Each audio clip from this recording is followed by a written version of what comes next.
Hi friends, എല്ലാവർക്കും Nimshas Kitchenലേക്ക് സ്വാഗതം. ഇന്ന് ഞാൻ തയ്യാറാക്കുന്നത് തട്ടുകട സ്റ്റൈൽ ഗ്രീൻ പീസ് മുട്ടയാണ്. അപ്പോൾ നമുക്ക് റെസിപ്പിയിലേക്ക് കടക്കാം. അപ്പോൾ നമുക്ക് തട്ടുകട സ്റ്റൈൽ ഗ്രീൻ പീസ് മുട്ട തയ്യാറാക്കിയാലോ? അതിന് വേണ്ടിയിട്ട് ഞാനിവിടെ 1/2 കപ്പ് ഉണങ്ങിയ ഗ്രീൻ പീസ് ഇല്ലേ, അതെടുത്ത് വെള്ളത്തിൽ കുതിർത്തി എടുത്തതാണ്. ഇത് ഞാനിപ്പോൾ ഓവർനൈറ്റ് ആണ് സോക്ക് ചെയ്തെടുത്തിരിക്കുന്നത്. ഇപ്പോൾ ഗ്രീൻ പീസ് ആയ കാരണം ഒരു 8 മണിക്കൂറെങ്കിലും നമ്മളിത് വെള്ളത്തിൽ സോക്ക് ചെയ്തെടുക്കുക. അപ്പോഴായിരിക്കും പെട്ടെന്ന് കുക്കായിട്ട് വരാം. ഇനി നമുക്കൊരു പ്രഷർ കുക്കറിലേക്ക് ഇട്ട് കൊടുക്കാം. നന്നായിട്ട് വാഷ് ചെയ്തെടുക്കുക. അതിനുശേഷം സോക്ക് ചെയ്യാം കേട്ടോ. എന്നിട്ട് പിറ്റേ ദിവസം ആകുമ്പോൾ നമ്മൾ ആ സോക്ക് ചെയ്ത വെള്ളമില്ലേ, അത് മാറ്റിയിട്ട് വേറെ വെള്ളം ഒഴിക്കാം. 1-2 പ്രാവശ്യം വാഷ് ചെയ്താലും കുഴപ്പമില്ല. ഇനി നമുക്കിതിലേക്ക് വെള്ളം ഒഴിച്ച് കൊടുക്കാം. ഈ ഗ്രീൻ പീസിൻ്റെ മുകളിൽ നിൽക്കുന്ന രീതിയിലാണ് നമ്മളിതിലേക്ക് വെള്ളം ഒഴിച്ച് കൊടുക്കേണ്ടത്. ഒരുപാട് വെള്ളം വേണ്ട, നമുക്കിത് ഡ്രൈ ആയിട്ടാണ് വേണ്ടത്. അതായത് ഗ്രേവി ആയിട്ട് ആവശ്യമില്ല. 1 കപ്പൊക്കെ വെള്ളം മതിയാവും. സോക്ക് ചെയ്യാത്ത ഗ്രീൻ പീസ് ആണെന്നുണ്ടെങ്കിൽ വെള്ളത്തിൻ്റെ അളവ് കൂടുതൽ വേണം. അതുപോലെ തന്നെ കുക്കിംഗ് ടൈമും കൂടുതൽ ആവശ്യമായിട്ട് വരും കേട്ടോ. പിന്നെ നമുക്ക് ഈ റെസിപ്പിക്ക് വേണമെന്നുണ്ടെങ്കിൽ ഫ്രോസൺ ഗ്രീൻ പീസ് ഉപയോഗിക്കാം. പക്ഷേ എനിക്ക് തോന്നുന്നു കൂടുതൽ ടേസ്റ്റി ഈ ഉണങ്ങിയ ഗ്രീൻ പീസ് തന്നെയാണെന്ന്. ഇനി നമുക്കതിലേക്ക് ആവശ്യത്തിന് ഉപ്പ് ചേർത്ത് കൊടുക്കാം. ഒരു 1/4 ടീസ്പൂൺ മഞ്ഞൾപ്പൊടി കൂടി ഇതിൻ്റെ കൂടെ ചേർക്കാം. അതിനുശേഷം നന്നായിട്ടൊന്ന് മിക്സ് ചെയ്ത് കൊടുക്കാം. ഇനി ഇത് നമുക്ക് അടച്ച് വെച്ച് കുക്ക് ചെയ്തെടുക്കാം. വേവിച്ചിട്ടെടുക്കാം. ഇത് ഞാനൊരു മീഡിയം ഫ്ലെയിമിൽ വെച്ചിട്ട് 3 വിസിൽ വരണ വരെയാണ് കുക്ക് ചെയ്തെടുക്കുന്നത്. അപ്പോഴേക്കും ഇത് നന്നായിട്ട് കുക്കായിട്ട് വന്നിട്ടുണ്ടാവും. തുറന്ന് നോക്കുമ്പോൾ കുക്കായിട്ടില്ല എന്നുണ്ടെങ്കിൽ വെള്ളം വേണമെന്നുണ്ടെങ്കിൽ ആവശ്യത്തിന് ചേർത്ത് കൊടുത്തിട്ട് വീണ്ടും ഒന്നും കൂടി വേവിച്ചെടുക്കാം. ഇതിന് നന്നായിട്ടൊന്ന് കുക്കായിട്ട് വരട്ടെ. ഗ്രീൻ പീസ് നന്നായിട്ട് തന്നെ വെന്ത് വരണം. ഇനി ഇത് നമുക്കൊന്ന് തുറന്ന് നോക്കാം. ഇതിപ്പോൾ കണ്ടില്ലേ, നന്നായിട്ട് തന്നെ കുക്കായിട്ട് വന്നിട്ടുണ്ട്. ഈ ഒരു റെസിപ്പിക്ക് വേണ്ടിയിട്ട് നന്നായിട്ട് കുക്കായിട്ട് വരണം, എന്നാലേ തന്നെ ടേസ്റ്റ് ഉണ്ടാവുള്ളൂ.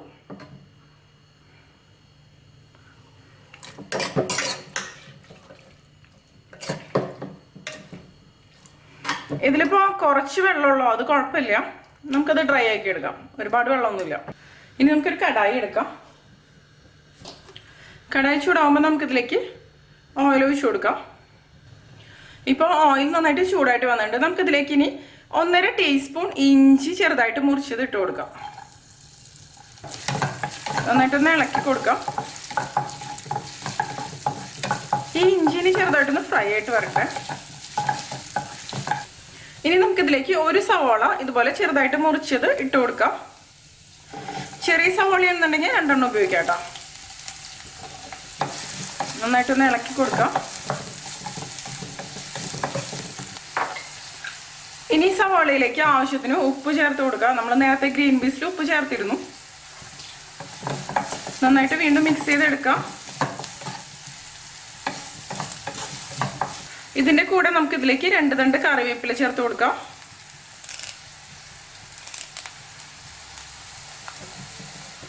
പിന്നെ ഒരു 2 പച്ചമുളകാണ് കട്ട് ചെയ്ത് ഞാൻ ഇതിലേക്ക് ചേർക്കണത്.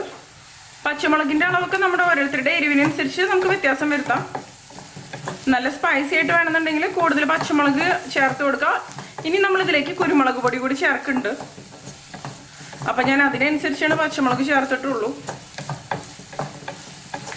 ഇത് നമ്മൾ ഹൈ ഫ്ലെയിമിൽ വെച്ചിട്ട് വഴറ്റി കൊടുക്കേണ്ടത്. ഈ സവാള ചെറുതായിട്ടൊന്ന് സോഫ്റ്റ് ആയിട്ട് വരട്ടെ. ഒരുപാട് അങ്ങോട്ട് വഴന്ന് വരേണ്ട ആവശ്യമൊന്നുമില്ല. ഇത് നമ്മൾ ഈ ഗ്രീൻ പീസ് മുട്ട കഴിക്കുന്ന സമയത്ത് ഈ സവാള ചെറുതായിട്ടൊന്ന് കടിക്കണം. ആ ഒരു രീതിയിലാണ് ഇത് വഴച്ചെടുക്കേണ്ടത്. പക്ഷെ ഇഞ്ചിയുടെ പച്ചമണം ഒന്ന് മാറണം. അതാണ് ഇഞ്ചി ആദ്യം ചേർത്ത് കൊടുത്തത്. ഇത് മതി. ഇനി നമുക്കിതിലേക്ക് മുട്ട ചേർത്ത് കൊടുക്കാം. ഞാനിപ്പോൾ ഇതിന് വേണ്ടിയിട്ട് 4 മുട്ടയാണ് എടുത്തിരിക്കുന്നത്. ഇതിലിപ്പോൾ ഓയിൽ കുറവാണെന്നുണ്ടെങ്കിൽ കുറച്ചും കൂടി ഓയിൽ ഒഴിച്ചു കൊടുക്കാം. ഞാൻ കുറച്ച് ഓയിൽ ഒഴിക്കുന്നുണ്ട്.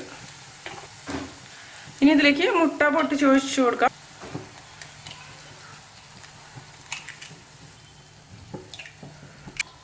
ഇനി മുട്ടയിലേക്ക് ആവശ്യത്തിന് ഉപ്പ് നമുക്ക് ചേർത്ത് കൊടുക്കാം. ഇതോടൊപ്പം ഞാനൊരു 1/4 ടീസ്പൂൺ കുരുമുളക് പൊടി കൂടി ഇതിലേക്ക് ചേർക്കുന്നുണ്ട്. ഈ ഒരു സ്റ്റേജിൽ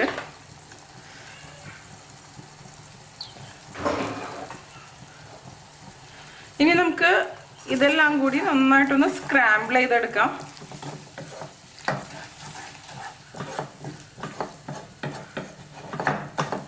നമ്മൾ സാധാരണ മുട്ടയൊക്കെ കൊത്തി പൊരിച്ചെടുക്കില്ലേ, ആ ഒരു രീതിയിൽ.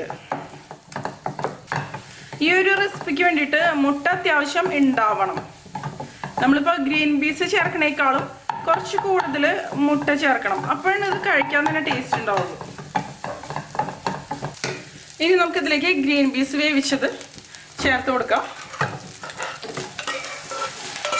ഞാനിപ്പോൾ ഈ ചെറിയ വെള്ളത്തോട് കൂടി തന്നെയാണ് ഇതിലേക്ക് ഒഴിച്ചു കൊടുക്കുന്നത്. ഒരുപാട് വെള്ളമൊന്നുമില്ലല്ലോ, അപ്പോൾ ഇത് ഡ്രൈ ആയിട്ട് വന്നോളൂ.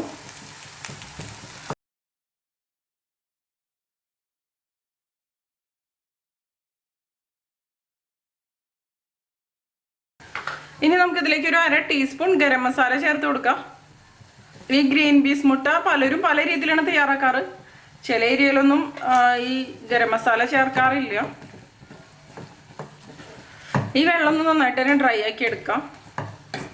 ഒരുപാട് വെള്ളം ഉണ്ടെന്നുണ്ടെങ്കിൽ ഒഴിക്കരുത് കേട്ടോ. ഞാനിപ്പോൾ കുറച്ച് വെള്ളമായ കാരണമാണ് ഇതിലേക്ക് ഒഴിച്ചു കൊടുത്തിരുന്നത്.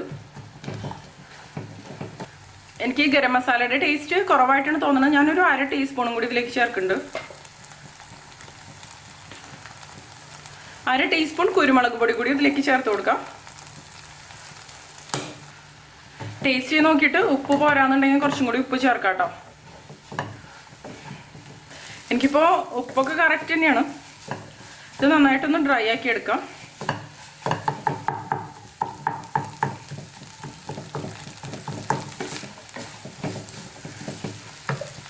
ഗ്രീൻ പീസ് നന്നായിട്ട് തന്നെ വെന്ത് വരണം. വെന്ത് കുറച്ച് കുഴഞ്ഞാലും കുഴപ്പമൊന്നുമില്ല.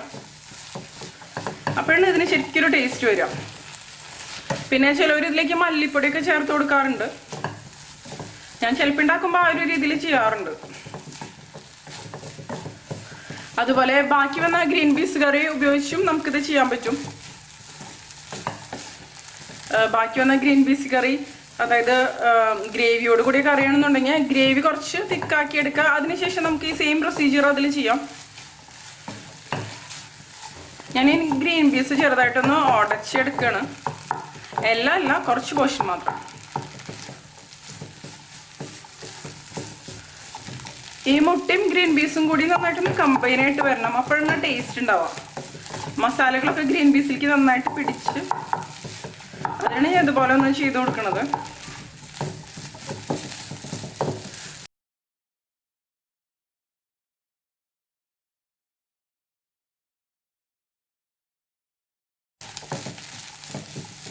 നിങ്ങൾക്ക് വേണമെന്നുണ്ടെങ്കിൽ ഇതിലേക്ക് കുറച്ച് മല്ലിയില ചോപ്പ് ചെയ്ത് ഇട്ട് കൊടുക്കാം.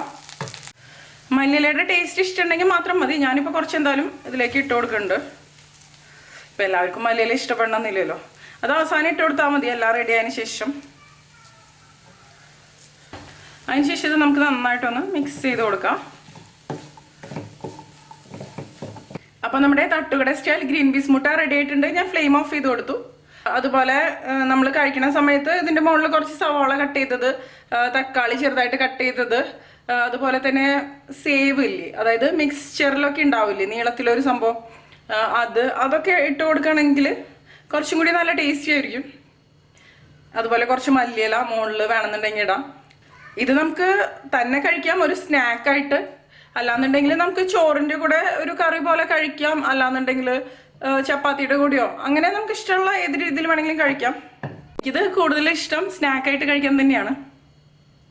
അപ്പോൾ എല്ലാവരും ട്രൈ ചെയ്ത് നോക്കിയിട്ട് നിങ്ങളുടെ എക്സ്പീരിയൻസ് ഷെയർ ചെയ്തോളൂ കേട്ടോ. നിങ്ങൾക്ക് ഈ വീഡിയോ ഇഷ്ടമാവുകയാണെങ്കിൽ നിംഷാസ് കിച്ചൻ സബ്സ്ക്രൈബ് ചെയ്തോളൂ കേട്ടോ. പിന്നെ ലൈക്ക് ചെയ്യുക. അതോടൊപ്പം നിങ്ങളുടെ ഫ്രണ്ട്സിനും ഫാമിലിക്കൊക്കെ ഒന്ന് ഷെയർ ചെയ്ത് കൊടുക്കുകയും ചെയ്യുക. അതുകൂടാതെ നിങ്ങളുടെ അഭിപ്രായങ്ങൾ കമന്റ് ചെയ്തോളൂ കേട്ടോ. അപ്പം മറ്റൊരു അടിപൊളി റെസിപ്പി ആയിട്ട് നമുക്ക് വീണ്ടും കാണാം.